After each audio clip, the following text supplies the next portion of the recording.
The 2016 reboot for the Ratchet and Clank series has been out in stores for a little over a month now, but this review will be discussing the original PlayStation 2 classic that arrived in 2002, introducing us to the perilous duo. Insomniac Games were pretty much done with their previous game series, Spyro the Dragon, and wanted to create an entirely new game, codenamed I-5, or Girl with a Stick, for the PlayStation 2, which was meant to be a cross between Tomb Raider and The Legend of Zelda. However, the idea was scrapped simply because Sony played it and didn't think it was all that entertaining. After going back to the drawing board and with the help of Naughty Dog's engine used for Jak and Daxter the Precursor Legacy, Insomniac Games produced Ratchet and Clank, one of the PS2's most iconic characters. Time has certainly changed since their debut, and as the sequels and hardware march forward with brand new features and gameplay mechanics that make them very addicting, playing the original Ratchet and Clank nowadays will have you miss all of those little things that make the sequels and the reboot so endearing.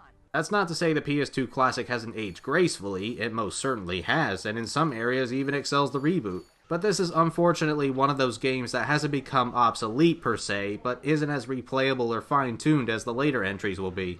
The plot involves a Lombax engineer named Ratchet, who's sort of a cross between a wombat and a lynx, who discovers a robot defect from the starship of the main antagonist, Chairman Drek, and decides to call him Clank. Drek plans to extract large portions of different planets and build a brand new one to make up for his home planet being covered in pollution and overpopulated, and harvesting each planet will destroy them in the process. That doesn't exactly fly with our two heroes, so they make it their duty to visit each planet, help the citizens with whatever they need, and put an end to Drek's madness.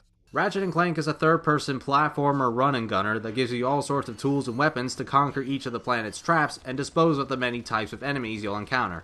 Ratchet starts off with just a simple melee weapon, which is a giant wrench, so just to make it clear that he's an engineer, and a glove that throws bombs, which he so happened to have. By accessing the numerous Gadgetron vendors throughout each planet, you can buy more weapons with bolts, which is the currency for Ratchet and Clank games. These can range from a machine gun to a flamethrower, to a vacuum cleaner that launches back smaller foes, to a ray that turns enemies to chickens, to a remote-controlled rocket that's good for destroying pesky flying enemies that love to fire barrages of missiles at you. The Gadgetron vendors also help fill up ammo, but if you can't afford it, then you can always smash open crates containing either ammo or bolts.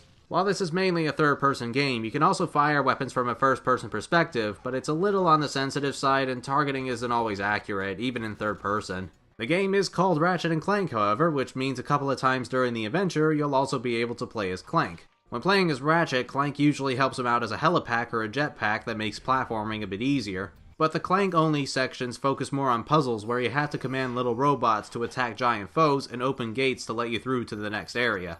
Another couple of times in the story, you'll have access to Giant Clank to wipe out larger, tougher enemies with a simple punch or shoot a bunch of missiles at them. There's also this energy ball that Giant Clank can use to instantly obliterate an opponent, but it takes too long to use and needs to be recharged after you use it, so it's not exactly practical. The Giant Clank segments as a whole only last a few minutes, so it's overall rather underwhelming. Missions are given for each planet you visit, with most, if not all of them, simply traversing from point A to B, mowing down enemies that come in your path, and dealing with some challenging platforming.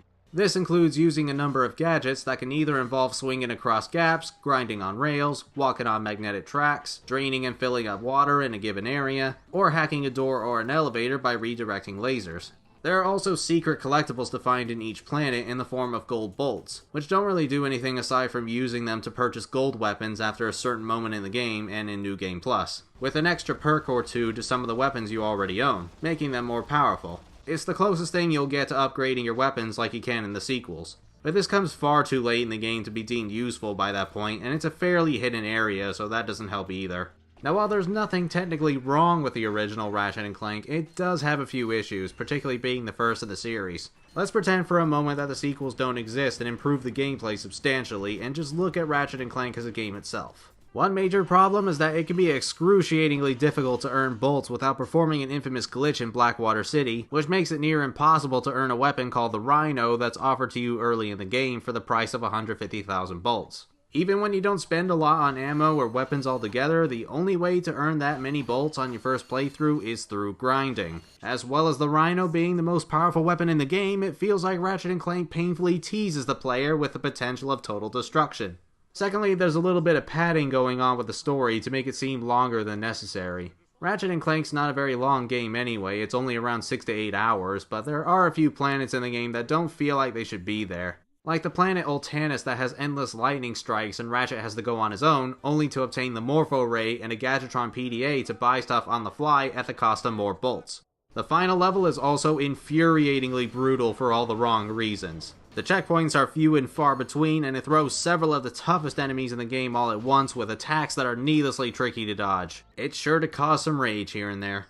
Thirdly, the two minigames that pop up from time to time aren't that great. The dogfights in the spaceship are very basic, and the hoverboard races are downright awful for how slippery the controls are and how hard it is to catch up to your opponents. Lastly, there's the big issue with our main leads, well, one of them to be more precise. Clank is fairly likable with his intellectual wittiness, but Ratchet, especially after a few hours into the game when a plot twist is revealed, becomes unnecessarily mean to his robot buddy. His attitude carries on like this throughout another few hours, where he finally realizes he was being selfish and stupid, and the players can get back to the way things were. It's no wonder why the sequels not only replaced Ratchet's voice actor, but included a new personality to go with it. Glaring drawbacks aside, Ratchet & Clank, especially for the first in the series, is still good at making you feel like an unstoppable ticking time bomb, blowing up everything that comes in your pathway. Most of the issues that were mentioned are merely cases of the original game just being inferior to the sequels, which takes everything that made Ratchet & Clank good and multiplies it while negating some of the bad aspects, such as leveling up your weapons and giving you a more useful strafe feature, since strafing in the original game is somewhat cumbersome. Using all sorts of wacky weapons and gadgets is still enjoyable to tinker around and experiment with, and the game's story and characters are simple and identifiable. With the PS4 reboot out now, there's really no point in playing the original Ratchet & Clank anymore. But if you want some pure nostalgia added to your lineup, dust off that PS2 and pop it in for old time's sake. Just be aware that the HD version you can get on the PS3 does have some slight graphical hiccups, such as the suck cannon's meter almost always being on the edge of the screen when it's not supposed to be there. For more gaming news and reviews, go to HeyPoorPlayer.com.